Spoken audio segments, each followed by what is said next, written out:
요즘 비트코인 쭉쭉 빠지니까 많이 힘드신 분들 계시죠? 주변에서 계속 물어보고 연락 오는 경우도 많죠? 덤덤한 척 행동했는데 이건 뭐 끝도 없이 빠지는 것 같으니까 왠지 모르게 기분이 나쁘시죠? 아마 이 영상을 보시는 분들 중에서 이번 상승장에 처음 비트코인을 알았고 그래서 호기롭게 담고 떡상을 기대하셨던 분들은 드디어 본인의 첫 번째 시련, 첫 번째 관문에 도착하게 되셨습니다. 저는 많은 구독자님들이 아시듯이 2020년에 처음 비트코인을 알고 그때부터 비트코인을 공부하면서 지속적으로 모아왔습니다. 초반엔 비트코인을 알면 알수록 너무 놀랍고 흥분되는 마음이 들어서 빨리 수량을 늘리고 싶어서 그 당시 가지고 있던 테슬라의 한 3분의 1 정도를 팔아서 한 방에 비트코인 수량을 늘리기도 했죠.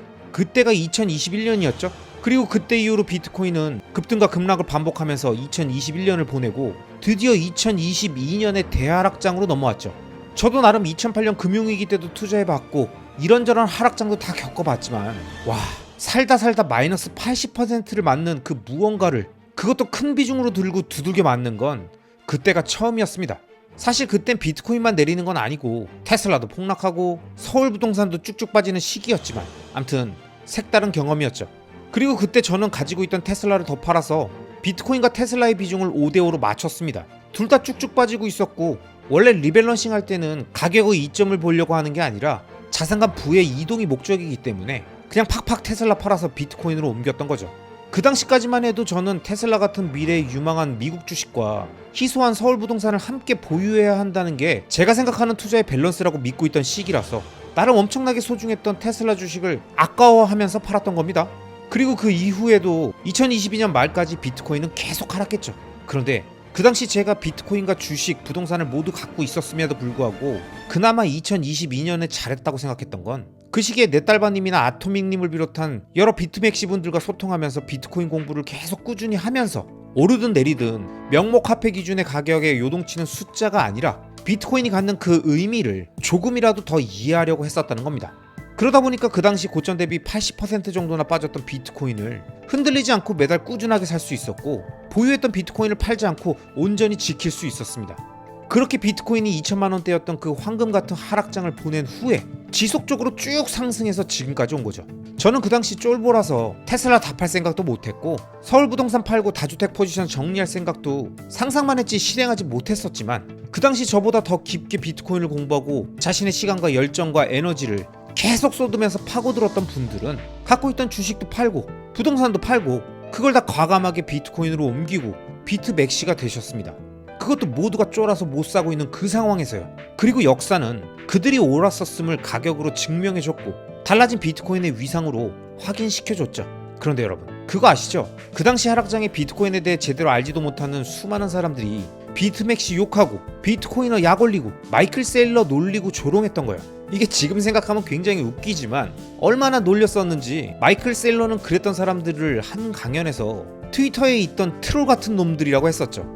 원래 하락장은 그런 겁니다. 갑자기 어디선가 나타나서 시끄럽게 떠들고 예언을 쏟아내고 현인 코스프레를 남발하죠. 폭락해서 많이 힘들어 보이는데? 지만 힘들면 됐지 영상 본 피해자는 무슨 죄임? 이 정도면 채널 접어야 되는 거 아님? 어휴, 안쓰럽다 안쓰러워. 이제 뭐 논리도 없고 설득력도 없고 무책임하게 또 존버하라고? 정신승리 오지는구만. 야, 그냥 너만 망해. 엄한 구독자들 피해주지 말고. 제가 이런 얘기들을 2022년하고 2023년까지도 들었었는데요. 참 지금 생각해도 황당하지만 뭘 채널을 접으라 마라, 피해 주지 마라 뭐 이러는지 모르겠습니다. 암튼 지금도 비슷한 얘기가 이곳저곳에서 나오는 것 같습니다. 저를 비롯해 비트맥시들 유튜브 채널, 각종 SNS에서 아주 신이 났더라고요. 내가 이럴 줄 알았다, 내가 이렇다고 했지, 각종 간증글이 쏟아지죠. 자 여러분, 이제 또다시 같은 게임이 반복되고 있습니다. 오징어 게임의 명대사죠. 딱 이 상황이라니까요.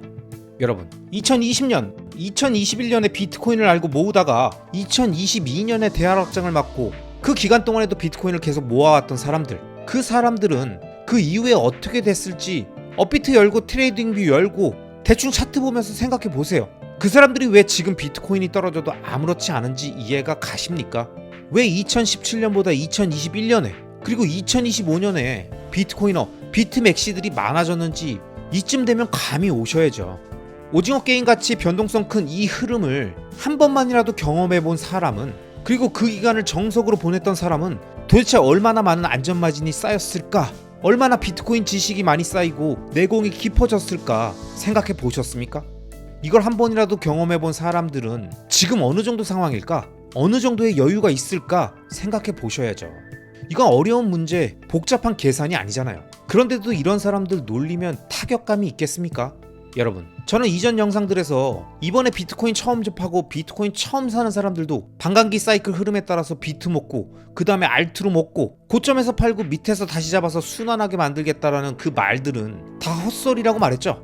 초짜들이 트레이딩 영상 몇 개 보고서 다 생각하고 있는, 모두가 알고 있는 그 패턴이 그대로 반복되겠냐고 말했잖아요. 올해 암호화폐 트레이딩을 하는 트레이더들이 굉장히 힘들었던 이유는 전반적인 흐름이 예상과 다르게 변칙적으로 계속 바뀌었기 때문입니다. 세상은 끊임없이 바뀌고 이 시장에 새로운 플레이어들이 들어오고 손바뀜이 나타나고 각자의 니즈와 타임라인이 다 다른데 이게 맨날 같은 패턴으로 동일하게 반복될 거라는 생각으로 아주 단순하게 접근하고 타이밍 노리면서 행동하면 결국 자신의 예상과 전혀 다른 흐름이 나타나게 되면 화내고 짜증내고 욕하고 결국 못 버티고 떨어져 나가는 겁니다. 근데 튼튼한 본업이 있고 안정적인 수익원이 있고 그 본업과 자산의 신용과 담보로 오랫동안 사용이 가능한 저리의 대출을 활용해서 부동산 투자를 하듯이 비트코인에 넣고 개인 하드월렛으로 옮겨서 보관하고 있는 비트코이너 비트맥시를 걱정한다고요? 이건 거의 반포 압구정 살고 있는 연예인 걱정하는 겁니다. 2016년에서 17년부터 보유하셨던 분들이나 2020년, 2021년부터 보유하셨던 분들은 다른 사람들이 걱정해줄 그런 존재가 아니고요. 그분들은 놀려봤자 타격도 없죠. 그냥 웃고 있다니까요.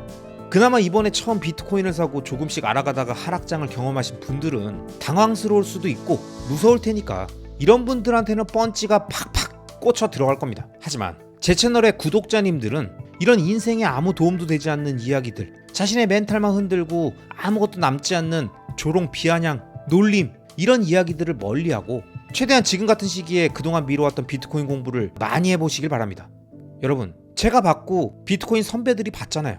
2022년 대하락장 때 공부 열심히 했던 사람들은요, 지금 정말 따뜻합니다. 솔직히 저도 후회합니다. 그때 더 많이 공부할걸. 그때 비트코인 책들도 훨씬 더 많이 읽어놓고 오스트리안 경제학 공부도 좀 많이 하고 라이트닝 노드도 돌리고 기술적인 이해도도 좀 더 높여놨었다면 그때 더 빨리 비트코인에 집중된 삶으로 전환할 수 있지 않았을까라는 생각을 했거든요. 그랬다면 지금쯤 나는 어떤 상황일까? 그런 상상 한 번만 해보면 엄청난 아쉬움이 남잖아요. 이미 결과가 나와 있으니까요. 그런데 지금도 또 똑같은 상황의 반복입니다. 지금이 그때랑 변한 건 그때 조롱하던 사람들은 사라지고 새로운 사람들이 나타났다는 거? 딱 이거 하나뿐이에요. 왜냐? 그때 조롱했던 사람들은요, 하락장에 망해서 다 사라졌거나 아니면 이제는 비트코이너가 됐습니다. 서서히 깨닫고 비트코이너가 돼버린 거예요. 그리고 이번에 또 선수 교체돼서 또 다른 사람들이 오징어 게임 하려고 그라운드로 들어온 거예요. 자, 그럼 이 게임의 결과는 앞으로 어떻게 될까요?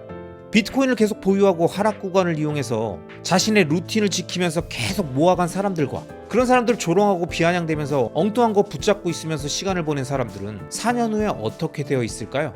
결과는 뻔합니다. 지금 뉴비분들은 4년 후에 여유로운 자산과 위치에서 비트코인의 가격 변동을 지켜보고 있을 거고요. 지금 비트코인 조롱하고 비트맥시들 욕하던 사람 중에서 일부는 신규로 비트코이너가 되어서 그제서야 뉴비로 시작하는 사람들이 있을 거고요. 그때 또 처음으로 조롱씬에 등장해서 자신의 피 같은 시간을 엉뚱한 곳에 날리고 있는 모지리들이 나타나겠죠. 이건 8년 전에도 그랬고 4년 전에도 그랬고 앞으로도 계속 무한 반복되는 이야기입니다. 그리고 그때마다 이런 소리를 하겠죠. 비트코인 2억 5천으로 폭락했는데 아직도 들고 있는 호구 없지? 이번 비트코인 하방 지지선은 5억 7천 부근이니까 이탈하면 리스크 관리해야 될 텐데. 자, 대한민국을 대표하는 비트코인 전문가로서 말합니다. 비트코인 10억 되면 무조건 파세요. 그때가 돼도 이딴 소리들 하면서 10억, 20억, 30억 가는 내내 헛소리들을 늘어놓겠죠. 실제 과거에도 그랬으니까요. 자, 제가 이렇게 말씀드려도 혹시 아직도 이런 헛소리를 하는 사람들, 즉 비트코인을 이해하고 이 망가진 화폐 시스템을 대비하는데 전혀 도움이 되지 않고 오히려 방해되는 노이즈만 계속 만들고 있는 그런 사람들이 하는 그 이야기를 믿고 그들이 말하는 그놈의 어딘가에 있을지 모르는 타이밍만 계속 기다리고 있습니까? 아니면 비트코인을 공부하고 현재의 명목 화폐 시스템의 구조를 이용해서 최대한 자신에게 유리한 방식으로 재정 상태를 세팅하고 매 순간 최선을 다해서 비트코인으로 자신의 돈을 옮기고 계십니까? 여러분이 무엇을 선택하든 무엇에 집중하든 다 자유지만 저는 여러분의 미래가 보입니다. 왜냐? 이 게임을 해봤거든요.